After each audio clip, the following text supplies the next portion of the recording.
এরপর টয়া গাছ থেকে অনেকগুলো ঈদের জামা পেরে নেয়। এই টয়া, জানিস আমার মা এবার ঈদে অনেক জামা কিনে দিয়েছে। সবগুলো জামা অনেক সুন্দর। তোর মা তোকে কি কিনে দিয়েছে রে? ওকে আবার ওর মা কি কিনে দিবে রে?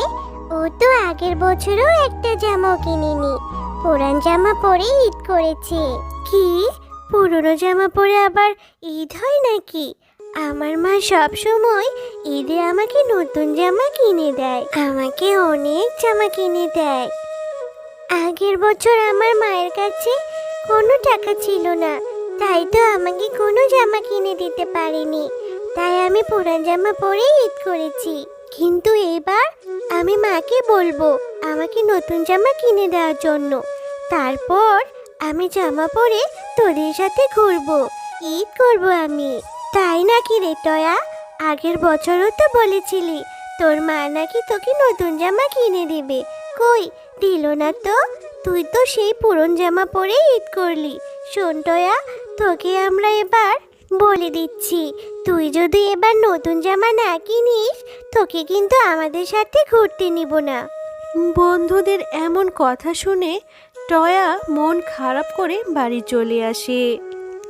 মা, তুমি এবার ঈদে আমাকে নতুন জামা কিনে দিবেই দিবে, না হলে আমি কিন্তু বড্ড মন খারাপ করব। মা রে, আমার শরীরটা কিছুদিন যাবৎ বড্ড অসুস্থ, কোনো কাজও করতে পারিনি।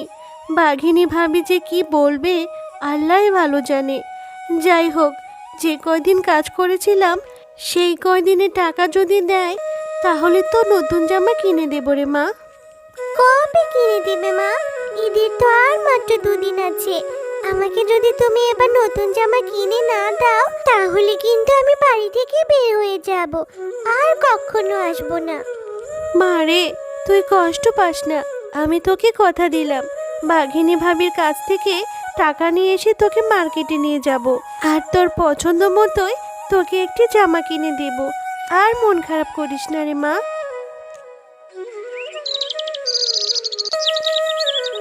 বলছি বাঘিনী ভাবি, আমার কাজগুলো সব শেষ, বাকি যেগুলো আছে সেগুলো করে দিব। কিন্তু একটা কথা ছিল বাঘিনী ভাবি। বাঘিনী ভাবি, আমি যে কদিনে কাজ করেছি সেই কদিনের টাকা কি আমাকে দিতে পারবেন? আগে যে কয়দিন কাজ করেছিলাম সেই কয়দিনের টাকা যদি দিয়ে দিতেন তাহলে আমার মেয়ের জন্য আমি একটা জামা কিনতে পারতাম। আমার মেয়েটা যে জেদ করে বসে আছে, সে ঈদে নতুন জামা পরবে। ঈদের যে আছে আর মাত্র 2 দিন। আমার মেয়েটা খুব জেদ করেছে। কি করব বাঘিনী ভাবি? আপনি যদি আমাকে টাকাগুলো দিতেন আমার খুব উপকার হতো। শেফালি, তুই তো সব সময়ই কাজে ফাঁকি দিস, কিন্তু টাকা চাওয়ার সময় অগ্রিম টাকা চেয়েই বসিস।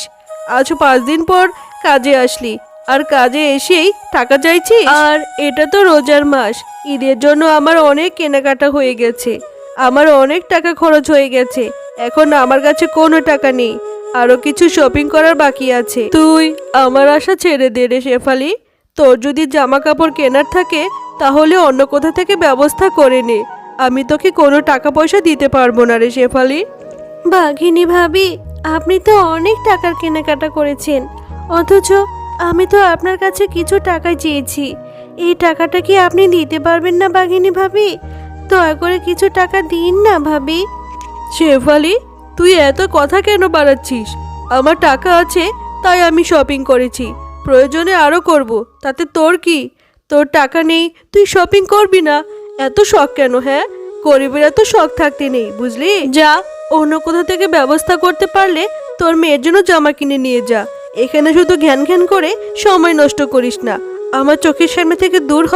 বাঘিনী ভাবি, আমি তো এমনি এমনি আপনার কাছে টাকা চাচ্ছি না, আমি তো আমার কাজের টাকাই চাচ্ছি, দিন না বাঘিনী ভাবি। বললাম তো আমার কাছে এখন টাকা নেই, সব টাকা শপিং করাতে শেষ হয়ে গেছে। আমি তোকে এখন কোনো টাকাই দিতে পারবো না, এই মাস শেষ হলেই আমি তোকে টাকা দেব। আর হ্যাঁ, বাকি যতগুলো কাজ আছে সম্পূর্ণ কাজ শেষ করে তারপর যা। মেয়েটাকে যে কথা দিয়ে আসলাম যে কাজ থেকে ফিরে তোকে নতুন জামা কিনে দেব, কিন্তু বাঘিনী ভাবি তো আমাকে কোনো টাকাই দিল না। এবার আমি আমার মেয়েকে কি বলবো, কি জবাব দিব ওকে আমি? নতুন জামা না কিনলে যে মেয়েটা আমার খুব মন খারাপ করবে। মা, তুমি চলে এসেছো? আমি কতক্ষণ ধরে তোমার জন্য অপেক্ষা করছিলাম। তুমি না বলেছো কাজ থেকে ফিরে আমাকে তুমি নতুন জামা কিনে দিবে? চলো না মা, এখন যাই। মারে, বাঘিনী ভাবির কাছ থেকে তো আমি একটা টাকাও পাইনি। তোকে আমি নতুন জামা কি করে কিনে দেবো রে মা? তুই মন খারাপ করিস না রে মা, আমি দেখি কোনো এক ব্যবস্থা করতে পারি কিনা। না মা, আমি কিচ্ছু শুনতে চাই না। তুমি আগের বার আমাকে একই কথাই বলেছিলে, কিন্তু আমাকে কোনো জামা কিনে দাওনি। এবারও কি তাই করবে? এখন আমি আর তোমার কোনো কথা শুনবো না। তুমি আমাকে একটুও ভালোবাসো না। তোমার কাছে কিছু চাইলে তুমি আমাকে কিনেই দাও না। আমার বন্ধুরা সবাই ঈদের জামা কিনেছে, সবাই ঈদ করবে, শুধু আমি ঈদ করতে পারবো না। আমি আর এই বাড়িতেই থাকবো না, আমি চলে যাচ্ছি। এই সব কথা বলে টয়া বাড়ি থেকে চলে যায়।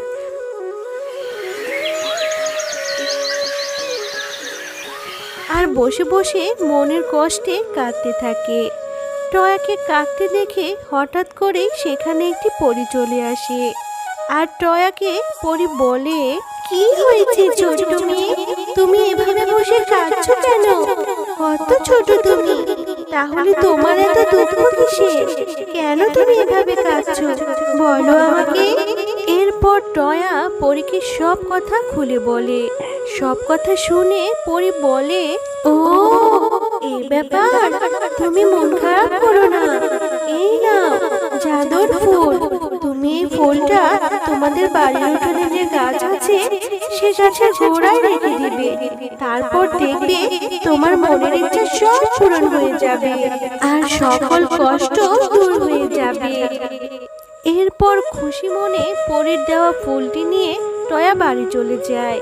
বাড়িতে গিয়ে টয়া পরীর কথা মতো সেই ফুলটি কাঁঠাল গাছের গোড়ায় রেখে দেয়। আর সাথে সাথে আশ্চর্যজনকভাবে অনেক সুন্দর সুন্দর ঈদের জামা চলে আসে। মা, মা, তাড়াতাড়ি এদিকে এসো, দেখো কি হয়েছে। পরীর দেওয়া ফুল থেকে কত সুন্দর ঈদের জামা চলে এসেছে। আমি এবার ঈদে নতুন জামা পরতে পারবো মা, তাও আবার অনেকগুলো জামা। যখন যেটা চাই সেটাই পরতে পারবো মা। আরে, এটা তো অদ্ভুত ব্যাপার, কিভাবে কাঁঠাল গাছে এত সুন্দর সুন্দর ঈদের জামা চলে আসলো? মা, ভালোই হয়েছে, এবার ঈদে আমি নতুন নতুন জামা পরতে পারবো।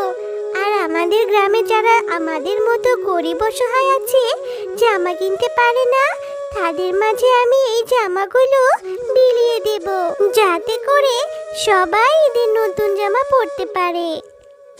এরপর টয়া গাছ থেকে অনেকগুলো ঈদের জামা পেরে নেয়। আর যারা গ্রামের অসহায় গরিব বাচ্চা ছিল তাদের মাঝে জামাগুলো বিলিয়ে দেয়।